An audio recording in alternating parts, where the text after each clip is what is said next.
রামকৃষ্ণদেব গলার যন্ত্রণা অর্থাৎ ক্যান্সার রোগে আক্রান্ত হয়ে যন্ত্রণায় তার শরীর নীল হয়ে যাচ্ছে, কিন্তু মুখে এক মলিন হাসি, এবং তাকে দেখভাল করার জন্য তার প্রিয় শিষ্য বিলে, যাকে আমরা আজ বিবেকানন্দ বলে জানি। তো তিনি সদ্য পিতাহারা, ক্ষুধার জ্বালা, বাড়িতে দরিদ্রের পরিবেশ, কিন্তু গুরুকে দেখাশোনার ব্যাপারে একদম তিনি নিমগ্ন। তাকে সাহায্য করতেন আরও অন্যান্য গুরু ভাইয়েরা। তো সবসময় তিনি রামকৃষ্ণদেবের পাশে পাশে থাকতেন। এমন সময় ঠিক 16ই আগস্ট দিনটা ছিল। তো রামকৃষ্ণদেব এক দৃষ্টিতে বিলের দিকে তাকিয়ে রইলেন। কিছুক্ষণের মধ্যে বিলের শরীরে যেন বিদ্যুতের শত ভোল্ট বয়ে গেল। তারপর রামকৃষ্ণ বললেন, আজ আমি ফকির হলাম আমার সমস্ত আধ্যাত্মিকতার শক্তি তোমাকে দিয়ে।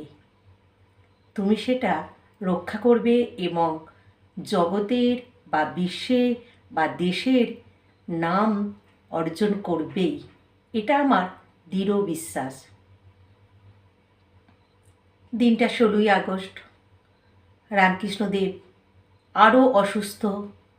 এবার বিলের মনে হচ্ছে তিনি যে ভগবান, এটা আমি কিভাবে বুঝব?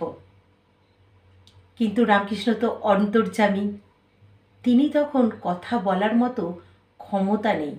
তবুও অস্ফুট স্বরে বিলেকে বললেন, যিনি রাম তিনি কৃষ্ণ। কানের কাছে নিয়ে গিয়ে মুখটা, যিনি রাম তিনি কৃষ্ণ, একসাথে রামকৃষ্ণ। তখন বিবেকানন্দের বিশ্বাস তৈরি হলো, এবং ঠিক রাত 1:02 রামকৃষ্ণ সমাধি হলো। সব ডাক্তার এসে হাজির, বিলে আরও গুরু ভাইয়েরা হাজির।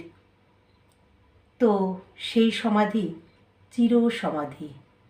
রামকৃষ্ণদেবের নিদ্রা আর ভঙ্গ হলো না। তো এই যে বিবেকানন্দের রামকৃষ্ণের প্রতি অগাধ ভালোবাসা এবং জীবনের কঠিন সময়ে দুজনের পাশে থাকা, এই যে গুরুর প্রতি শিষ্যের অগাধ ভালোবাসা, এটা ইতিহাসে বিরল একটা ঘটনা, তাই না?